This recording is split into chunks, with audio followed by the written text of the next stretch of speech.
साथियों, जय भीम। जय भारत, जय संविधान, जय मंडल, जय जोहार, जय जवान, जय किसान, जय विज्ञान। और बहुजन समाज में जन्मे सभी संतों, गुरुओं और महान पुरुषों को मैं नमन करता हूं। बहुत दिनों बाद मेरा ये फेसबुक लाइव है और ये फेसबुक लाइव महत्वपूर्ण है।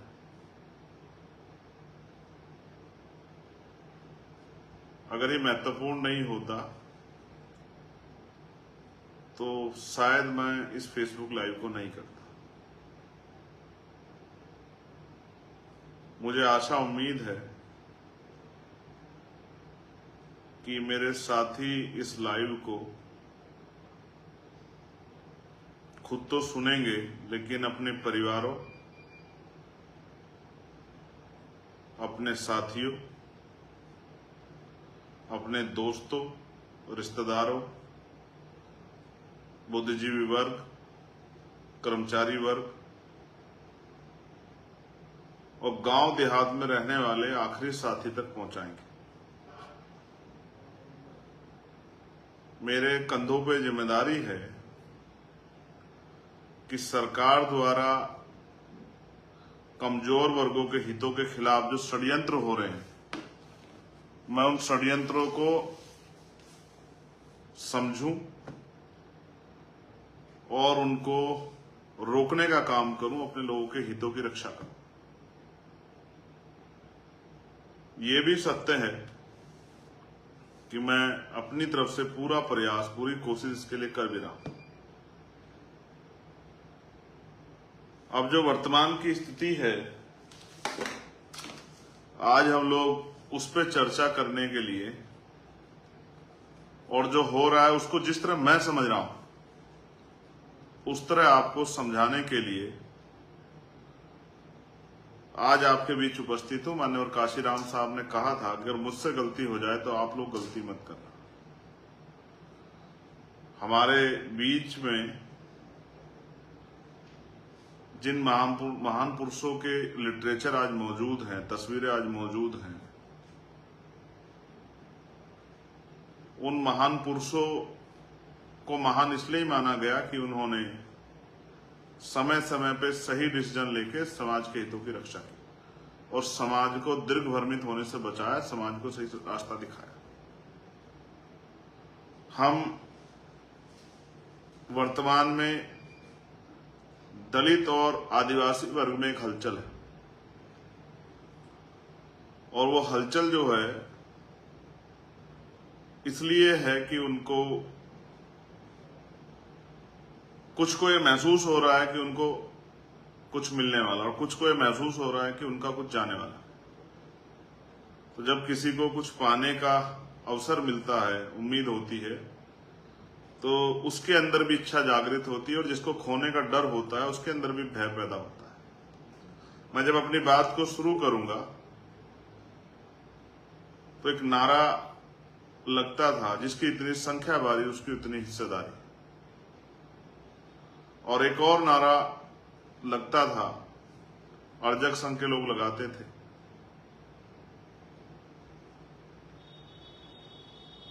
100 में 90 शोषित हैं, शोषितों ने ललकारा है, और धन धरती और राजपाट में 90 भाग हमारा है। 10 का राज 90 पर नहीं चलेगा, नहीं चलेगा। ये 3 नारे बहुत इंपॉर्टेंट हैं। जिसकी इतनी संख्या भारी उसकी उतनी हिस्सेदारी। पहली बात, 100 में 90 शोषित हैं, शोषितों ने ललकारा है, और धन धरती और राजपाट में 90 भाग हमारा। और तीसरी बात कि 10 का शासन 90 पर नहीं चलेगा, नहीं चलेगा। प्यारे साथियों, शहीद आजम भगत सिंह को भी मैं आज याद करता हूं। मेरा जीवन भी उनके जैसा है कि उन्होंने भी लंबा समय जीवन में व्यतीत किया और मैंने भी एक लंबा समय जीवन में जेल में व्यतीत किया। उन्होंने भी एक लंबा समय जेल में व्यतीत किया और मैंने, और उन्होंने भी अपने जेल के जीवन में बहुत सारी किताबें पढ़ी और मैंने भी अपने जेल के जीवन में बहुत सारी किताबें पढ़ी। रोज सुबह से शाम तक मेरे पास सैकड़ों मैसेज आते हैं कि भैया इस मामले में हमें क्या करना है। तो जो मुझ पे भरोसा करते हैं वो शेड्यूल कास्ट की किसी जाति के लोग हों, शेड्यूल ट्राइब की किसी जाति के लोग हों, वो फिर मेरी बात को गौर से सुनेंगे।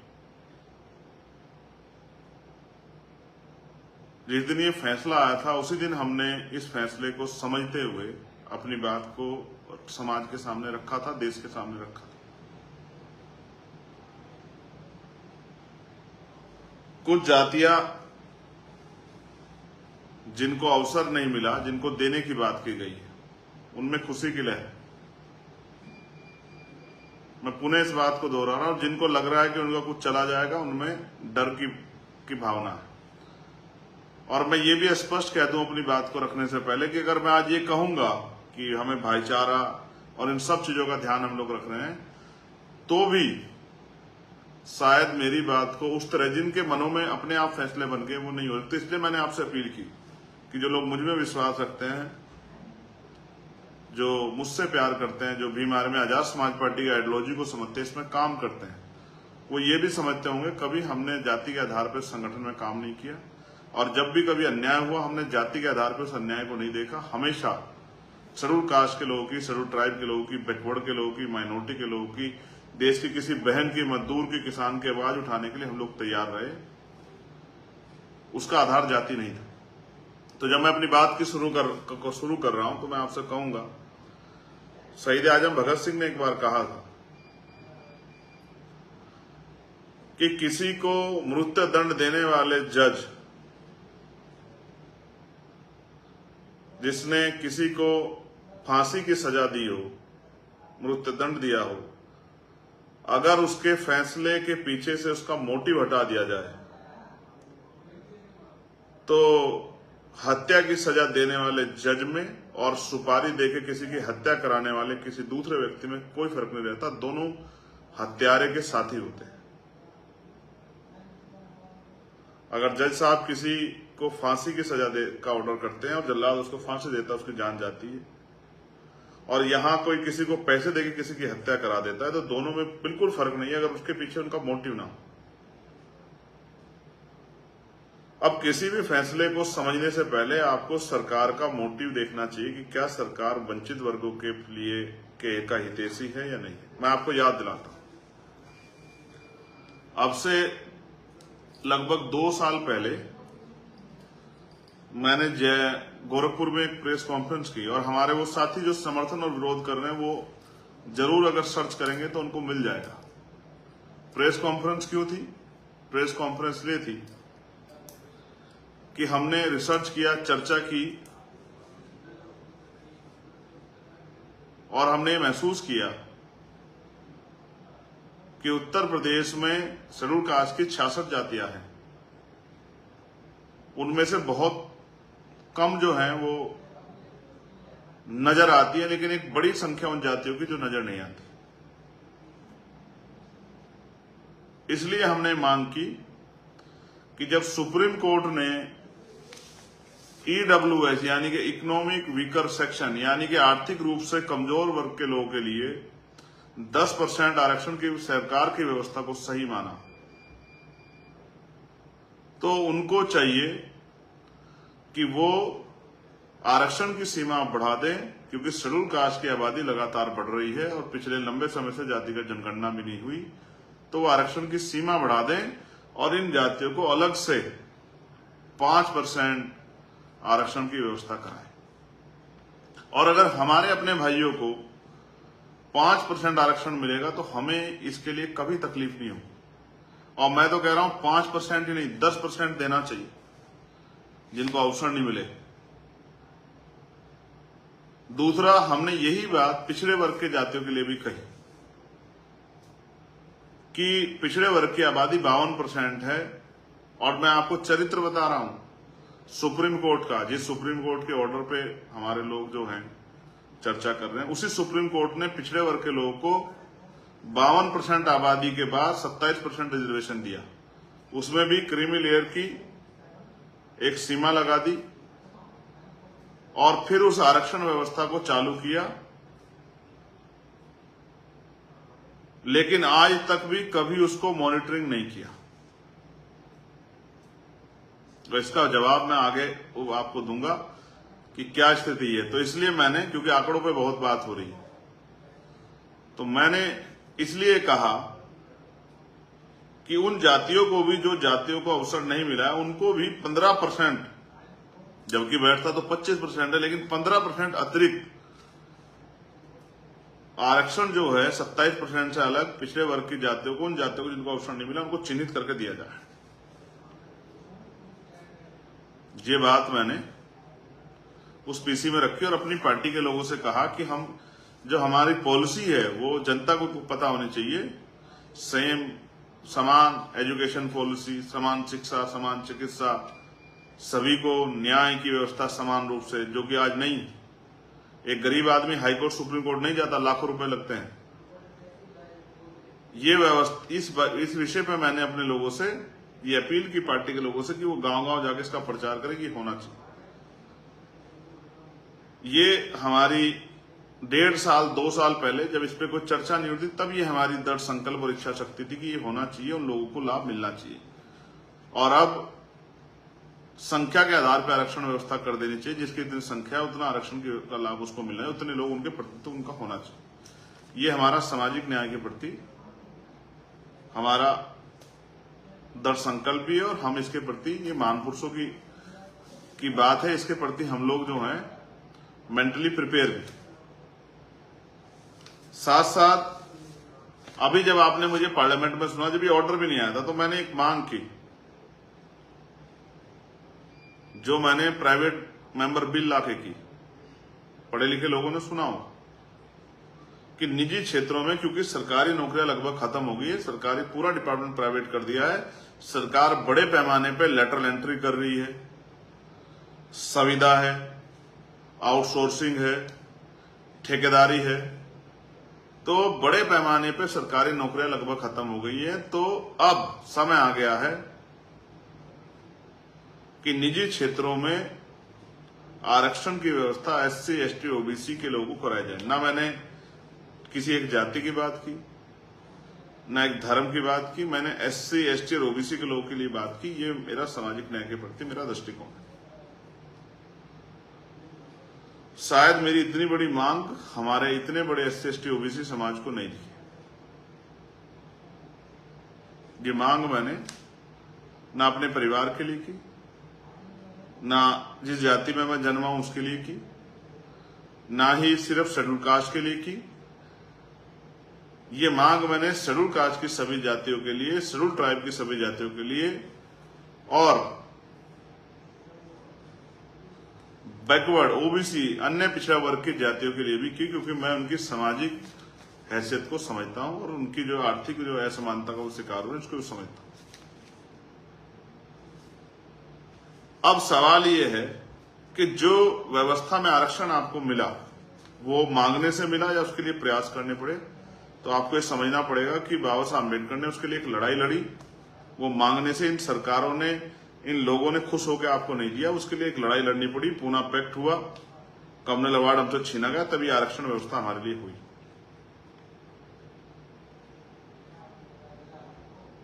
ये किसी ने दया करके आपको नहीं दिया। जुडिशरी, जिनको कहा जाता है कि वो न्यायप्रिय हैं, कभी उन्होंने जो एट्रोसिटी शेड्यूल कास्ट के लोगों पे होती है, कभी उन्होंने उसको स्वतः जो उसका संज्ञान नहीं लिया, जब तक वो बहुत बड़ा विषय नहीं होगा। और उसका उदाहरण मैं आपको बताता हूं कि जब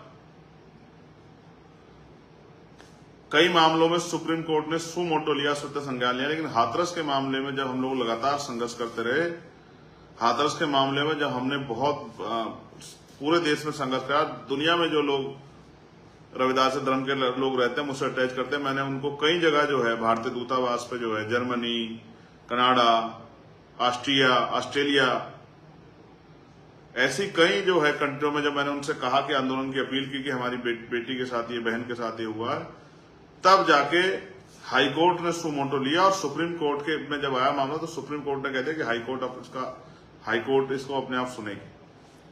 ये मैंने जुडिशरी का बताया। लेकिन सवाल ये है कि जुडिशरी में मैंने मांग की कि कॉलेजियम सिस्टम खत्म करके वहां भी SC ST OBC के लिए रिजर्वेशन की व्यवस्था कराई जाए, all India judicial service commission बनाए। वो वहां मैंने एक जाति के लिए मांग नहीं की, वहां भी मैंने SC ST OBC के लिए मांग की। और वहां तो मैंने सामान्य जाति के बच्चों के लिए भी की, क्योंकि वहां तो एक इस तरह का पिंजरा है कि उसमें कुछ ही परिवारों तक वो सीमित है, उससे नीचे नहीं जा सकते।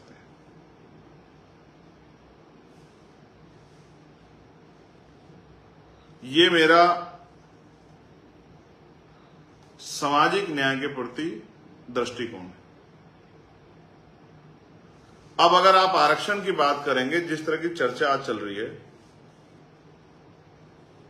तो मैं आपसे कहूंगा कि अगर सुप्रीम कोर्ट या सरकारें हमारे हितों के प्रति, हमारे अधिकारों के प्रति इतनी सचेत होती, तो अगर आंकड़ा आप उठा के देखोगे क्लास 1 से लेकर क्लास 4 तक का, तो 15% जो रिजर्वेशन शेड्यूल कास्ट के लोगों को मिला है, उनमें से अभी 4% के लगभग पूरा हुआ है।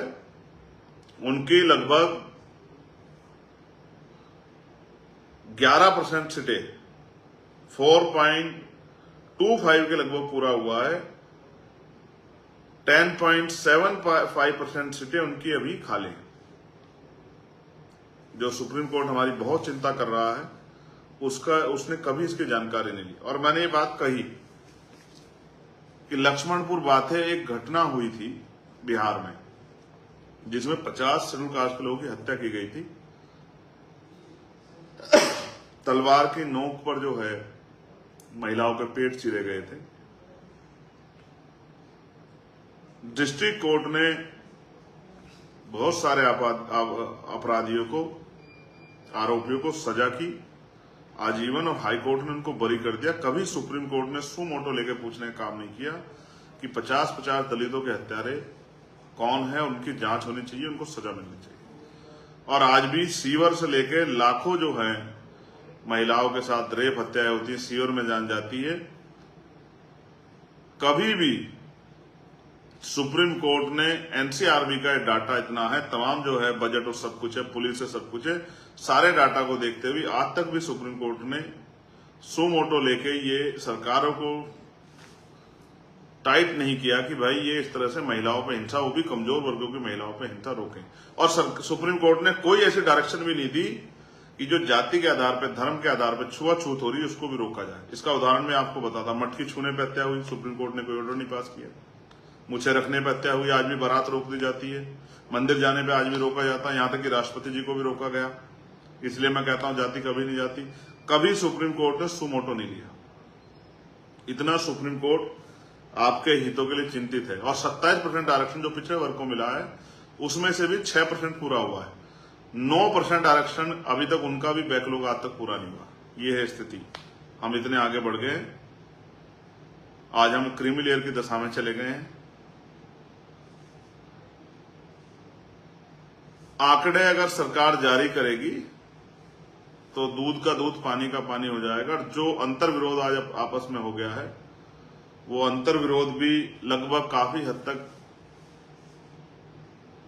साफ हो जाएगा। मैं टिप्पणी नहीं करूंगा किसी पे, क्योंकि ये मेरा काम नहीं है। हम लोगों ने तो जब आंदोलन शुरू किया तो बहुजन समाज में भाईचारा पैदा करने के लिए किया, और लगातार हमने उसका प्रयास किया। और शेड्यूल कास्ट की सभी जाति को बराबर की संख्या के आधार पर जितने लोग हमसे जुड़े उनको सम्मान भी दिया और प्रतिनिधित्व भी दिया, लीडरशिप भी उनकी तैयार की। लेकिन मैं आपको याद दिलाता हूं कि आरक्षण को समझने के लिए, आरक्षण से जो नियुक्ति निकलती है उसको समझने के लिए एक 13 पॉइंट रोस्टर का एक आंदोलन हुआ था, उसको भी समझना जरूरी है कि उसका इतने बड़े पैमाने पर इंटेलेक्चुअल्स में विरोध क्यों हुआ। 200 पॉइंट रोस्टर को खत्म करके 13 पॉइंट रोस्टर लाया गया। 13% रोस्टर। उसमें क्या था, उसका विरोध ये था कि रोस्टर में 7वीं जो है नौकरी शेड्यूल कास्ट के लिए आती परसेंटेज के आधार पर। और फिर सरकारों ने क्या किया,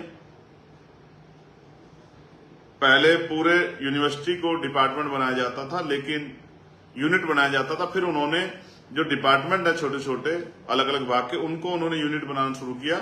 जैसे सोचिए पूरी यूनिवर्सिटी में 100 नौकरी आई, तो 100 नौकरियों के आधार पर शेड्यूल कास्ट के लोगों को हिस्सेदारी मिलेगी, बैकवर्ड के लोगों को हिस्सेदारी मिलेगी। लेकिन जब उन्होंने जो नहीं देना चाहते, उन्होंने ये किया कि उन्होंने 13 पॉइंट रोस्टर लाए और उसके अकॉर्डिंग जो है अगर 5 नौकरी आएगी किसी विभाग में, 5 वैकेंसी आएंगी, तो 5 में तो रोस्टर में आता ही नहीं शेड्यूल कास्ट, तो एक भी नौकरी शेड्यूल कास्ट के लोगों को नहीं मिलेगी, चाहे ईडब्ल्यूएस के जरिए भरी जाए चाहे सामान्य जाति के लोगों को भरी जाए। लेकिन सुप्रीम कोर्ट ने इतना बड़ा हमला हमारे आरक्षण पर हुआ, कभी सुमोटो नहीं लिया। ये मैंने आपको बताया कि चरित्र क्या है सुप्रीम कोर्ट का और सरकारों का आपके प्रति। और बुरा मत मानिए, याद कीजिए आपसे कौन कितना प्रेम करता है। जब हाथरस की बेटी का विषय आया था, ये मैं इसलिए याद दिला रहा हूं कि हमारे लोगों को याद होना चाहिए, इस पूरे शेड्यूल कास्ट के लोगों को, तो भारतीय जनता पार्टी का एक भी मेंबर ऑफ पार्लियामेंट, एक भी मिनिस्टर आप उसके लिए ट्वीट नहीं कर पाया है, और सब लोगों ने उस बेटी का चरित्र हनन मिलकर करने का प्रयास किया। यहां तक कि जो सिटिंग एमपी थे वो भी अपराधियों के पक्ष में खड़े थे।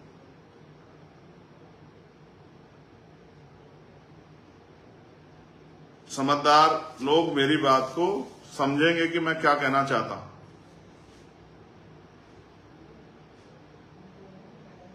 कौन किसका कितना हितैषी है, कौन किसको कितना प्रेम करता है, कौन किससे कितना जो है,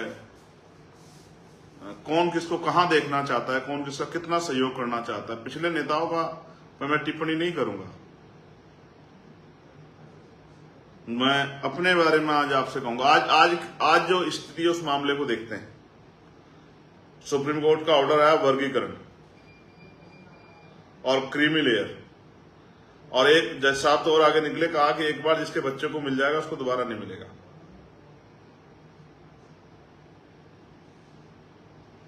अब क्रीमी लेयर पे जब क्रीमी लेयर की बात आई, तो क्रीमी लेयर का नुकसान शेड्यूल कास्ट की सब जातियों को होता, चाहे वो सफाई कर्मचारी में नौकरी लगाओ, या वो जो एक लाइन और उन्होंने कही कि जिसको एक बार मिल गया, चाहे वो 4th क्लास की नौकरी में लगाओ या क्लास 1 की, इसका नुकसान सबको होता। तो सभी लोग इसका सामूहिक रूप से विरोध करते हैं। लेकिन वर्गीकरण के आधार पे, वर्गीकरण को जब आधार बनाया गया, तो अब क्योंकि पुराने रूप से प्रैक्टिकल हुआ है, इसके फायदे भी उस तरह से कुछ जो है हुए हैं। वो नियत के ऊपर डिपेंड करता है, पंजाब में, हरियाणा में। तो मैं इस बात को भी नजरअंदाज नहीं कर रहा हूं, मैं इस बात को भी समझता हूं, लेकिन मैं इस आंदोलन के समर्थन और विरोध पे ध्यान रख रहा हूं। आज इस आंदोलन का समर्थन वर्गीकरण का वो लोग भी कर रहे हैं, हमारे शेड्यूल कास्ट के लोगों से अलग, जो लोग पूरी जिंदगी आरक्षण को कोसते रहे, जो कहते थे आरक्षण से अयोग्य लोग आते हैं, आरक्षण की वजह से ये हमारे सर पे चढ़ के बैठ गए हैं, आरक्षण की वजह से जो तमाम तरह से हर घटना पे हमें गाली देते हैं, आरक्षण की वजह से जो कोसने काम करते हैं आरक्षण को, जिन्होंने ईडब्ल्यूएस जो है 10% प्रतिशत ले भी लिया, लेकिन वही जो है वो समर्थन कर रहे हैं। अब आप समझिए, जब आपका दुश्मन आपके अधिकारों का समर्थन करने लगे, तो आप समझिए कि क्या हो रहा है। जिन लोगों ने पूरी जिंदगी, जिनकी संतानों ने, उनके बड़ों ने, जिन्होंने कैंपेन चलाए, जिन्होंने बड़ी बड़ी सभाएं करके कहा कि आरक्षण की नसबंदी करनी चाहिए, आरक्षण खत्म कर देना चाहिए, आरक्षण आर्थिक आधार पर होना चाहिए, वही लोग जो हैं आज आरक्षण का समर्थन करके हमारे भाइयों को के बीच में जा रहे हैं, भाइयों से बात कर रहे हैं कि भाई हम आपके हितैषी हैं, आपको मिलना चाहिए। अब इसका जो मुझे नुकसान समझ आता है उसको भी समझिए मेरी भाषा में। इसके लिए सुप्रीम कोर्ट ने स्टेट को पावर दे दी कि स्टेट कर सकती है, लेकिन उसके साथ एक बीच में एक पेच भी लगा दिया कि बिना आंकड़ा जुटाए नहीं कर सकती।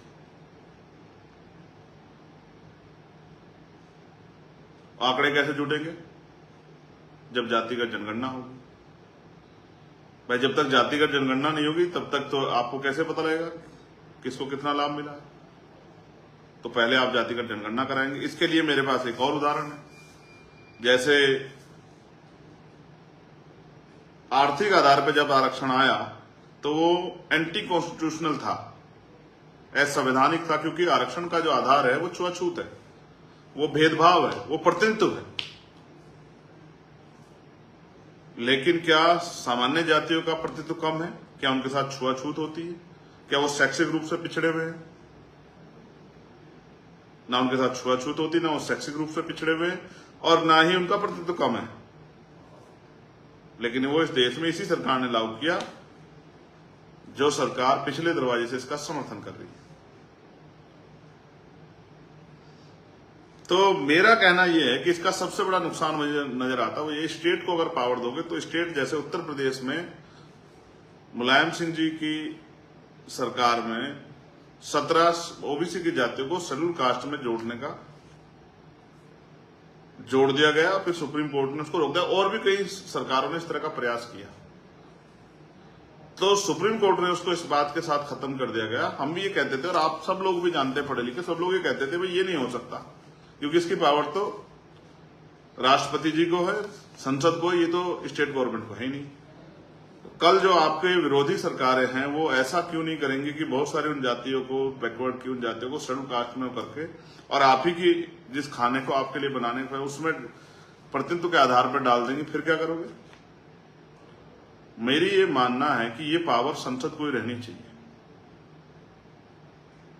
इसकी जो पावर है कॉन्स्टिट्यूशन की, कॉन्स्टिट्यूशनली जो पावर है वो संसद को रहनी चाहिए, राष्ट्रपति जी को रहनी चाहिए। स्टेट गवर्नमेंट तो बहुत सारी जगह पे आपकी हितैषी नहीं है, और कौन सी गवर्नमेंट आपकी हितैषी आप बेहतर जानते हैं। उसका उदाहरण ये है कि आपके बच्चों की स्कॉलरशिप बंद हो, किसी को फर्क नहीं पड़ा, एजुकेशन का बजट बंद होगा, किसी को फर्क नहीं पड़ा, स्कूल इतने बंद कर दिए, किसी को फर्क नहीं पड़ा, तमाम तरह की चीजें और प्रयास किए, किसी को फर्क नहीं पड़ा। इसलिए मैं आपसे कह रहा हूं कि जमीन पे जाके आप देखेंगे तो आपको, और एट्रोसिटी और तमाम चीजें तो वो आपके सामने रहेंगी, और किस तरह से आज भी कच्चे मकानों में रहते हैं, तमाम तरह की परेशानियां होती है। मैं उस बात को आप और मैं जानते हैं। अगर इतना जो अच्छा होता तो फिर हमारे लोगों को मैला नहीं उठाना पड़ता, कटर में नहीं जाना पड़ता, ठेकेदारी पे 5,000 7,000 में काम नहीं करना पड़ता। ये तकलीफ भी जो है नहीं होती। तो स्टेट को इसकी पावर देना, ये खुद में एक अंतर विरोध खड़ा करना है। कल कहीं बिना आंकड़ा जुटाई कर दिया जाएगा तो उस तरह से फिर कोर्ट में जाके इसको जो है, इसको फिर से इसमें रोक लग जाएगी।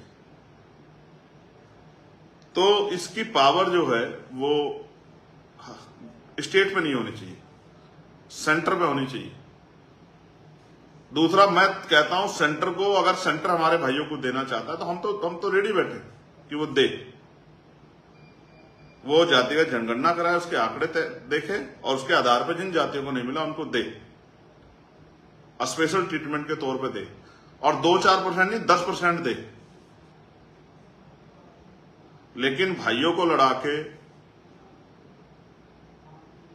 भाइयों को आपस में झगामने सामने लाके अगर सरकार ये सोचती है कि वो सफल हो पाएगी तो ऐसा हम लोग नहीं होने देंगे। बड़ी मुश्किल से ये इस तरह की एकता जैसे हालात बने, वो भी तब बने जब पूरी कम्युनिटी पे, पूरे शेड्यूल कास्ट शेड्यूल टाइप पे हमला हुआ SC/ST एक्ट में, तब जाके ये एकता क्यों बने जब मार पड़ी। उससे पहले भी बहुत एकजुट नहीं थे, लेकिन उस दिन एहसास हुआ कि हम एक ही परिवार है। तो मैं तो कह रहा हूं, अगर सरकार देना चाहती है आंकड़े जुटाए, जातिगत जनगणना कराए, और 10% कम से कम जो है हमारे उन भाइयों को जिनको अवसर नहीं मिला उनको दे। हम तो सामाजिक न्याय के सबसे बड़े समर्थक हैं। आप जल्दी से जातिगत जनगणना, आप देखिए सरकार जातिगत जनगणना करा सकती है नहीं करा सकती है। ये आपके और मेरे सामने है। इसमें आपको पता लग जाएगा कि कौन सी पार्टी जातिगत जनगणना की हितैषी। भाई बिना जातिगत जनगणना कराए कैसे करा दो? ये तो सुप्रीम कोर्ट ने उसमें लगाया कि जातिगत आंकड़े जो इकट्ठा करे और आंकड़े इकट्ठा करके फिर करे। तो मैं तो कह रहा हूं सरकार जातिगत जनगणना कराए। हम तो इस बात को मानते हैं कि जातिगत जनगणना हो, सब कुछ ओपन हो, दूध का दूध पानी का पानी हो जाए, जिसको इतना मिला सब पता लग जाए। क्या 15% पूरा हुआ आज तक, ये भी जानकारी हो जाए। तो ये जो भ्रम फैलाया गया है, तब जैसे कहा जा रहा है कि किन जातियों ने ज्यादा खा लिया वो कर लिया, तो मैं मानता अगर 15% उन जातियों के पास 15% पूरा मिल रहा होता और उनमें वही जातियां होती तो मैं मान लेता कि भाई वो ज्यादा खा रहे हैं। लेकिन जब पूरा ही 4% हो रहा है, 5% तक पहुंच रहा है, तो 9% उसमें जब अपने लोग जो हैं वो भरे जा रहे हैं, क्योंकि बैकलॉग तो लगातार धीरे धीरे पूरा कर रही है सरकार, ईडब्ल्यूएस और तमाम तरह के लिए। तो इसलिए ये आधार जो है वो निरर्थक हो जाता है जब मैं इसको देखता हूं। दूसरा, अब उकसाने वाली बातें कही जा रही हैं एक दूसरे को। मैं उन पर भी टिप्पणी करूंगा जो कह रहे हैं कि भाई जो वंचित वर्ग की जातियां वो हैं कि भाई इनमें पढ़े लिखे लोग नहीं है, ये नहीं है, वो नहीं है, एजुकेशन स्वीकार नहीं किया। तो भाई एजुकेशन स्वीकार नहीं किया, आपने कितने लोगों के हाथ जाके पकड़े? कितने लोगों के लिए स्कूल खोले? कितने लोगों के लिए कॉलेज खोले? कितने लोगों के लिए कोचिंग सेंटर खोले? कितने लोगों को बराबर बिठा के पढ़ाना सिखाया कि आप वर्ग बन पाए? बाबा साहब तो आपको शेड्यूल कास्ट बना के कि आप वर्ग बन पाए? क्या आपने रोटी बेटी का रिश्ता किया?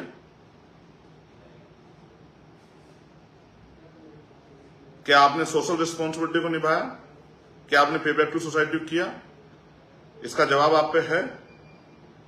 क्या आपने अपने आखिरी भाई का हाथ पकड़ा? क्या आप उनकी बस्ती में गए, उनके बीच में बैठे, उनकी परेशानी को सुना, समझा, उनके साथ खड़े होने का प्रयास किया, उनकी तकलीफ को अपनी तकलीफ माना? तो जब आप इसको देखोगे तो आपको समझ आएगा हमने तो ये काम किया है। हमारी लीडरशिप ये बात जानती है, लोग हमारा करैक्टर इस मामले में जानते हैं, हमारा कार्य जानते हैं, लेकिन और किसी संगठन में इतनी हिम्मत नहीं हो पाई कि वो अपनी जाति से बाहर निकल के इस काम को कर पाता। तो इसलिए मैं कह रहा हूं कि बहुत सारी साजिशें हो सकती हैं। आपको एक दूसरे भाई के आमने सामने कर दे जाए, उसमें उधर से कुछ सरकार के लोग, विरोधी लोग, अन्य संगठन लोग घुस के हमला एक दूसरे के साथ खड़ के पे हमला कर दें। ऐसी स्थिति हो जाए कि एक लंबी खाई खिंच जाए, इतनी लंबी खाई खिंच जाए कि भाई भाई की शकल ना दिखे, भाई भाई को विरोधी समझ बैठे। हमें तो अवसर नहीं मिला, लेकिन जब हमें अवसर मिलेगा तो हम तो खुद करके दिखाएंगे कि किस तरह से अपने भाई को जो हासिल है उसको अपने बराबर में लेके आ जाता। हमें तो अवसर नहीं मिला है, हम तो कोशिश कर रहे हैं। हम तो कोशिश करके प्रयास कर रहे हैं कि अगर हमें मौका मिले, और इसके लिए हम राजनीतिक शक्ति इकट्ठा कर रहे हैं, तो हम ये करके दिखाएं। हम अपने भाइयों के बीच में बंटवारा ना करें, लेकिन जो विरोधियों ने हमारा छीन रखा अधिकार, जिसपे हमारा अधिकार बैठता है, जिसपे हमारी रिश्तेदारी बैठते हैं, हम उनसे अपने भाइयों के पास तक अधिकार पहुंचाने का काम करें, ना कि अपने भाइयों में बंदर बांट करके उनको लड़ाने का काम करें। ये काम तो विरोधियों का है, वो अपना काम कर रही है। अब बड़ा सवाल ये आया था कि अभी हरियाणा का चुनाव आज अनाउंस हो गया। मुझे एहसास था, मैंने इसलिए आज का दिन का लाइव रखा था। तो हरियाणा में अब क्या, अब आचार संहिता लग गई, अब कुछ हो नहीं सकता है, मगर आपस में एक दीवार तो खड़ी कर दी गई। वो जो एकता आपकी बनी थी उसको तोड़ने के लिए।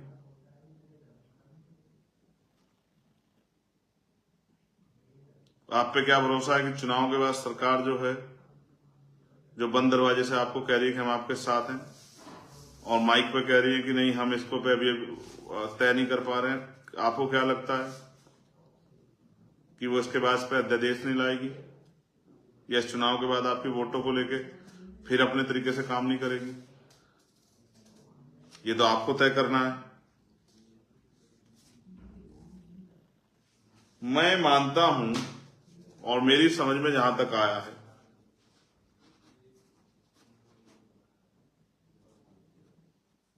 कि जब आपके आगे दाना फेंका जाए तो शिकारी आपका शिकार करना चाहता है। ना कि आपको पाल पोस के मजबूत करना चाहता है। इसलिए मैं समाज से कहूंगा, अपने शेड्यूल कास्ट शेड्यूल ट्राइब के हर भाई से, कि वो एक दूसरे पे टिप्पणी ना करें, एक दूसरे को बुरा ना कहें और अपने अपने अधिकारों के प्रति संवैधानिक मर्यादाओं में जो संघर्ष वो कर रहे हैं उसको करते रहे।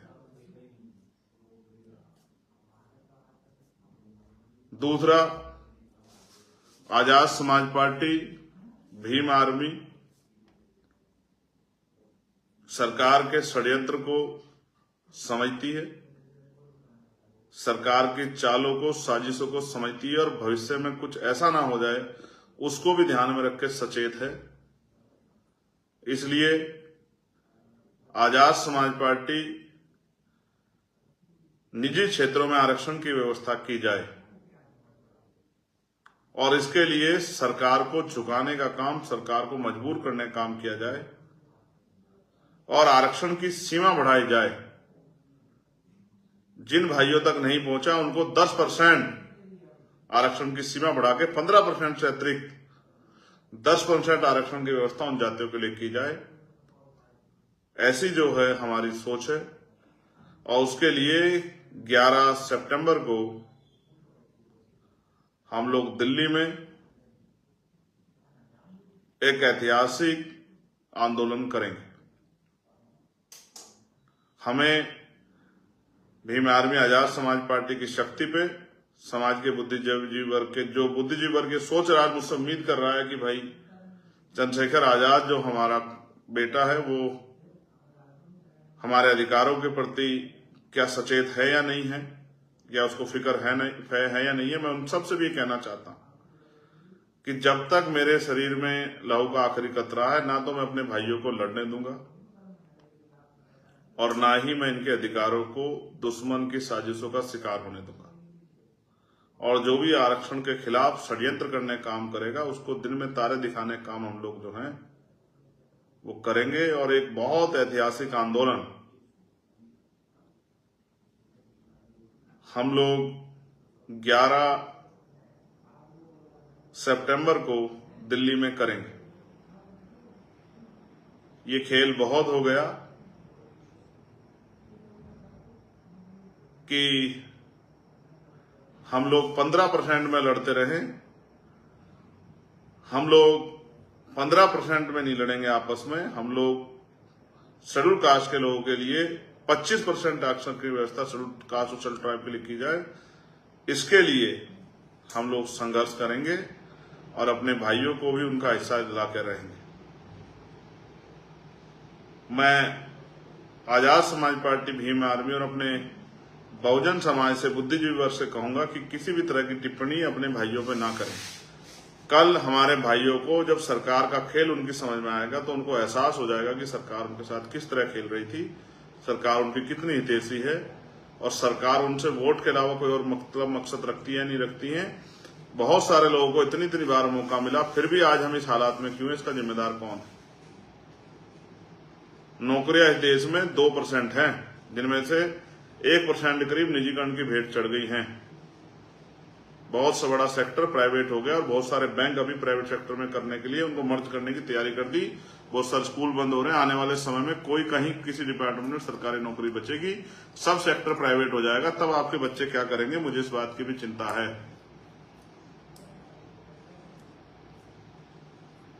मुझे चिंता है, क्या आप पूरी जिंदगी जब तक जीवन रहेगा आपका, क्या आप गरीबी, बेबसी, जुल्म, जातिगत भेदभाव, अन्य अत्याचार से ही लड़ते रहेंगे या इस देश में अपनी हिस्सेदारी को भी आगे बढ़ाएंगे?